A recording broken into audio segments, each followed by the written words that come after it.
La conquista de la felicidad de Bertrand Russell. Segunda parte. Causas de la felicidad. 16. Esfuerzo y resignación. La doctrina del justo medio no es nada interesante. Recuerdo que yo cuando era joven la rechazaba con desprecio e indignación porque lo que yo admiraba entonces eran los extremismos heroicos. Sin embargo, la verdad no siempre es interesante y la gente cree muchas cosas solo porque son interesantes, aunque en realidad apenas haya evidencias a su favor. Pues con el justo medio pasa eso. Puede que sea una doctrina poco interesante, pero en muchísimos aspectos es verdadera. Un aspecto en el que es necesario atenerse al justo medio es la cuestión del equilibrio entre esfuerzo y resignación. Ambas doctrinas han tenido defensores extremistas.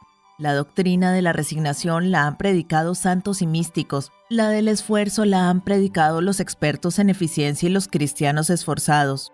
Cada una de estas escuelas enfrentadas tenía su parte de verdad, pero no toda la verdad. En este capítulo me propongo intentar equilibrar la balanza y empezaré hablando a favor del esfuerzo. Excepto en muy raros casos, la felicidad no es algo que se nos venga a la boca como una fruta madura por mera concurrencia de las circunstancias propicias. Por eso he titulado este libro La conquista de la felicidad, porque en un mundo tan lleno de desgracias evitables e inevitables, de enfermedades y trastornos psicológicos, de lucha, de pobreza, de mala voluntad, el hombre o la mujer que quiera ser feliz tiene que encontrar maneras de hacer frente a las múltiples causas de infelicidad que asedian a todo individuo. En algunos casos excepcionales puede que no se requiera mucho esfuerzo. Un hombre de buen carácter, que herede una gran fortuna, goce de buena salud y tenga gustos sencillos, puede pasarse la vida muy a gusto y pensar que no es para tanto. Una mujer guapa e indolente que se case con un hombre rico que no le exija ningún esfuerzo y a la que no le importa engordar después de casada, también podrá gozar de cierta dicha perezosa, siempre que tenga buena suerte con sus hijos. Pero estos casos son excepcionales. La mayoría de la gente no es rica. Muchas personas no nacen con buen carácter. Muchos tienen pasiones inquietas que hacen que la vida tranquila y ordenada les parezca insoportablemente aburrida. La salud es una bendición que nadie tiene garantizada para siempre. El matrimonio no es invariablemente una fuente de felicidad. Por todas estas razones, para la mayoría de los hombres y mujeres, la felicidad tiene que ser una conquista y no un regalo de los dioses. Y en esta conquista el esfuerzo, hacia afuera y hacia adentro, desempeña un papel muy importante. En el esfuerzo hacia adentro está incluido también el esfuerzo necesario para la resignación, así que por el momento consideremos solo el esfuerzo hacia afuera. En el caso de cualquier persona, hombre o mujer, que tenga que trabajar para ganarse la vida, la necesidad de esforzarse en este aspecto es tan obvia que no hay ni que hablar de ella. Es cierto que un fakir indio puede ganarse la vida sin esfuerzo con solo presentar un cuenco para que los creyentes echen limosnas, pero en los países occidentales las autoridades no ven con buenos ojos este método de obtener ingresos. Además, el clima lo hace menos agradable que en países más cálidos y secos. Y en invierno, desde luego, pocas personas son tan perezosas que prefieran no hacer nada al aire libre a trabajar en recintos calientes.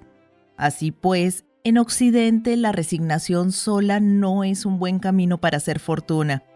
La mayoría de los habitantes de los países occidentales necesita, para ser feliz, algo más que cubrir sus necesidades básicas.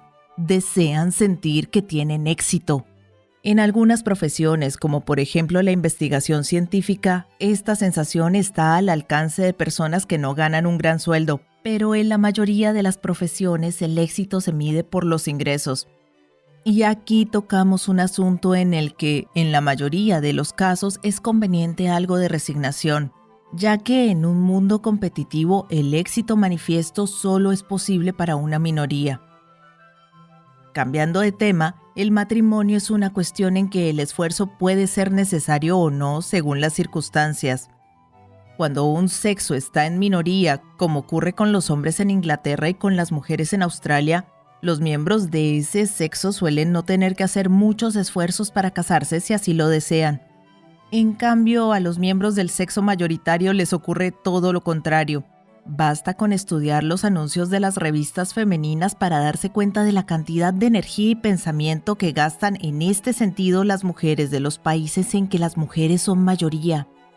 Cuando son los hombres los que están en mayoría, suelen adoptar métodos más expeditivos, como la habilidad con el revólver. Esto es natural, ya que las poblaciones mayoritariamente masculinas suelen darse en las fronteras de la civilización.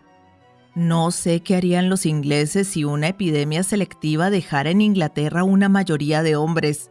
Puede que tuvieran que recuperar la galantería de épocas pasadas. La cantidad de esfuerzo que requiere la buena crianza de los hijos es tan evidente que no creo que nadie la niegue. Los países que creen en la resignación y en el mal llamado concepto espiritual de la vida son países con una gran mortalidad infantil. La medicina, la higiene, la asepsia, la dieta sana son cosas que no se consiguen sin preocupaciones mundanas. Requieren energía e inteligencia aplicadas al entorno material. Los que creen que la materia es una ilusión pueden pensar lo mismo de la suciedad y con eso causar la muerte de sus hijos. Hablando en términos más generales, se podría decir que es normal y legítimo que toda persona cuyos deseos naturales no estén atrofiados aspira a algún tipo de poder. El tipo de poder que desea cada uno depende de sus pasiones predominantes. Unos desean poder sobre las acciones de los otros desean poder sobre sus pensamientos y otros sobre sus emociones. Algunos desean cambiar el entorno material, otros desean la sensación de poder que se deriva de la superioridad intelectual. Toda clase de trabajo público conlleva el deseo de algún tipo de poder, a menos que se haga pensando únicamente en hacerse rico mediante la corrupción. El hombre que actúa movido por el puro sufrimiento altruista que le provoca el espectáculo de la miseria humana, si dicho sufrimiento es genuino, deseará poder para aliviar la miseria. Las únicas personas totalmente indiferentes al poder son las que sienten completa indiferencia hacia el prójimo. Así pues, hay que aceptar que desear alguna forma de poder es algo natural en las personas capaces de formar parte de una comunidad sana. Y todo deseo de poder conlleva, mientras no se frustre, una forma correspondiente de esfuerzo. Para la mentalidad occidental, esta conclusión puede parecer una perogrullada. Pero no son pocos los occidentales que coquetean con lo que se llama la sabiduría de Oriente, precisamente cuando los orientales la están abandonando. Es posible que a ellos les parezca discutible lo que decimos, y si es así, valía la pena decirlo. Sin embargo, la resignación también desempeña un papel en la conquista de la felicidad, y es un papel tan imprescindible como el del esfuerzo. El sabio, aunque no se quede parado ante las desgracias evitables, no malgastará tiempo ni emociones con las inevitables, e incluso aguantará algunas de las evitarlas se necesitan un tiempo y una energía que él prefiere dedicar a fines más importantes. Mucha gente se impacienta o se enfurece ante el más mínimo contratiempo, y de este modo malgasta una gran cantidad de energía que podría emplear en cosas más útiles. Incluso cuando uno está embarcado en asuntos verdaderamente importantes, no es prudente comprometerse emocionalmente hasta el punto de que la sola idea de un posible fracaso se convierta en una constante amenaza para la paz mental. El cristianismo predicaba el sometimiento a la voluntad de Dios, y hasta los que no acepten esta terminología deberían tener presente algo parecido en todas sus actividades. La eficiencia en una tarea práctica no es proporcional a la emoción que ponemos en ella. De hecho, la emoción es muchas veces un obstáculo para la eficiencia. La actitud más conveniente es hacerlo lo mejor posible, pero contando con los hados. Existen dos clases de resignación. Una se basa en la desesperación, la otra es una esperanza inalcanzable. La primera es mala, la segunda es buena. El que ha sufrido una derrota tan terrible que ha perdido toda esperanza de lograr algo bueno puede aprender la resignación de la desesperación y al hacerlo abandonará toda actividad seria. Puede disfrazar su desesperación con frases religiosas o diciendo que la contemplación es el fin natural del hombre, pero por muchos disfraces que utilice para ocultar su derrota interior, seguirá siendo una persona inútil y profundamente desdichada. En cambio, la persona cuya resignación se basa en una esperanza inalcanzable actúa de manera muy diferente. Para que dicha esperanza sea inalcanzable, tiene que ser algo grande y no personal. Sean cuales fueren mis actividades personales, puedo ser derrotado por la muerte o por ciertas enfermedades, puedo ser vencido por mis enemigos, puedo descubrir que he seguido un camino equivocado que no conduce al éxito. Las esperanzas puramente personales pueden fracasar de 1000 maneras diferentes, todas inevitables. Pero si los objetivos personales formaban parte de un proyecto más amplio que afecte a la humanidad, la derrota no es tan completa cuando se fracasa. El hombre de ciencia que desea hacer grandes descubrimientos puede que no lo consiga o puede que tenga que dejar su trabajo a causa de un golpe en la cabeza. Pero si su mayor deseo es el progreso de la ciencia y no solo su contribución personal a dicho objetivo, no sentirá la misma desesperación que sentiría un hombre cuyas investigaciones tuvieran motivos puramente egoístas. El hombre que trabaja a favor de una reforma muy necesaria puede encontrarse con que una guerra deja todos sus esfuerzos en vía muerta y puede verse obligado a asumir que la causa por la que trabajó no se hará realidad en lo que le queda de vida. Pero si lo que le interesa es el futuro de la humanidad y no su propia participación en él, no por eso se hundirá en la desesperación absoluta. En los casos que hemos considerado, la resignación es muy difícil, pero hay muchos otros en los que resulta mucho más fácil. Me refiero a casos en que solo salen mal cuestiones secundarias, mientras los asuntos importantes de la vida siguen ofreciendo perspectivas de éxito. Por ejemplo, un hombre que esté trabajando en un proyecto importante y se deja distraer por sus problemas matrimoniales porque le falla el tipo adecuado de resignación. Si su trabajo es verdaderamente absorbente, debería considerar estos problemas circunstanciales como se considera un día de lluvia, es decir, como una molestia por la que sería de tontos armar un alboroto. Hay personas que son incapaces de sobrellevar con paciencia los pequeños contratiempos que constituyen, si se los permitimos, una parte muy grande de la vida. Se enfurecen cuando pierden un tren, sufren ataques de rabia si la comida está mal cocinada, se hunden en la desesperación si la chimenea no tira bien y claman venganza contra todo el sistema industrial cuando la ropa tarda en llegar de la lavandería. Con la energía que estas personas gastan en problemas triviales, si se empleara bien, se podrían hacer y deshacer imperios. El sabio no se fija en el polvo que la sirvienta no ha limpiado, en la patata que el cocinero no ha cocido, ni en el hollín que el desollinador no ha desollinado. No quiero decir que no tome medidas para remediar estas cuestiones si tiene tiempo para ello. Lo que digo es que se enfrenta a ellas sin emoción. La preocupación, la impaciencia y la irritación son emociones que no sirven para nada. Los que las sienten con mucha fuerza pueden decir que son incapaces de dominarlas, y no estoy seguro de que se puedan dominar si no es con esa resignación fundamental de la que hablamos antes. Ese mismo tipo de concentración en grandes proyectos no personales que permite sobrellevar el fracaso personal en el trabajo o en los problemas de un matrimonio desdichado sirve también para ser paciente cuando perdemos el tren o se nos cae el paraguas en el barro. Si uno tiene un carácter irritable, no creo que pueda curarse de ningún otro modo.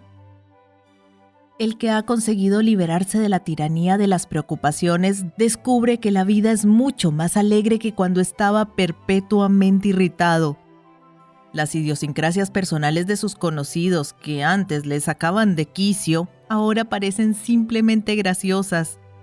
Si fulano está contando por 347 veces la anécdota del obispo de la Tierra del Fuego, se divertirá tomando nota de la cifra y no intentará en vano acallarle con una anécdota propia. Si se le rompe el cordón del zapato justo cuando tiene que correr para tomar el tren de la mañana, pensará, después de soltar los tacos pertinentes, que el incidente en cuestión no tiene demasiada importancia en la historia del cosmos. Si un vecino pesado le interrumpe cuando está a punto de proponerle matrimonio a una chica, pensará que a toda la humanidad le han ocurrido desastres semejantes, exceptuando a Adán, pero incluso él tuvo sus problemas. No hay límites a lo que se puede hacer para consolarse de los pequeños contratiempos mediante extrañas analogías y curiosos paralelismos. Yo creo que toda persona civilizada, hombre o mujer, tiene una imagen de sí misma y se molesta cuando ocurre algo que parece estropear esa imagen. El mejor remedio consiste en no tener una sola imagen, sino toda una galería, y seleccionar la más adecuada para el incidente en cuestión. Si algunos de los retratos son un poco ridículos, tanto mejor.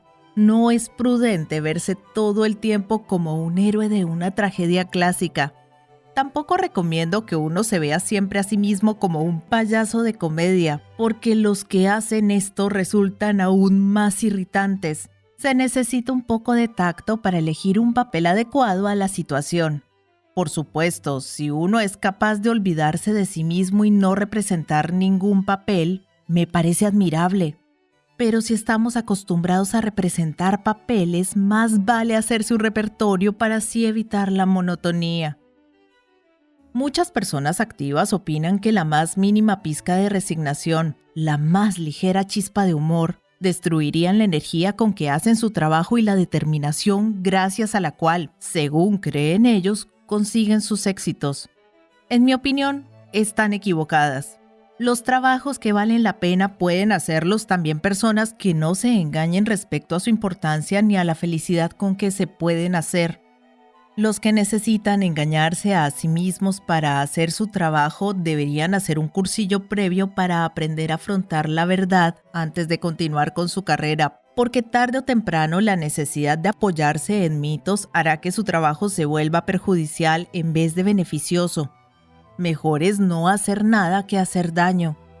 El tiempo dedicado a aprender a apreciar los hechos no es tiempo perdido, y el trabajo que se haga después tendrá menos probabilidades de resultar perjudicial que el trabajo que hacen los que necesitan inflar constantemente su ego para estimular su energía.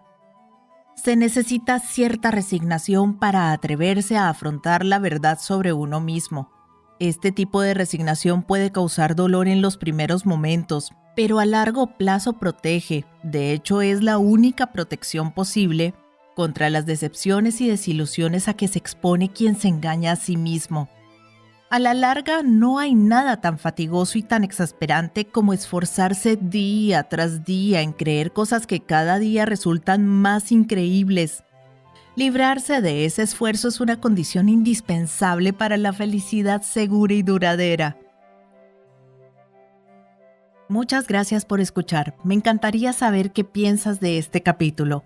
Si lo disfrutaste, recuerda darle me gusta, suscribirte y activar las notificaciones para no perderte ningún capítulo de La Conquista de la Felicidad. Quiero aprovechar esta oportunidad para agradecerle especialmente a todos los mecenas de Patreon y miembros del canal en YouTube. Sin su apoyo esto no sería posible. Nos vemos en el próximo capítulo de La Conquista de la Felicidad para pasar el rato leyendo juntos.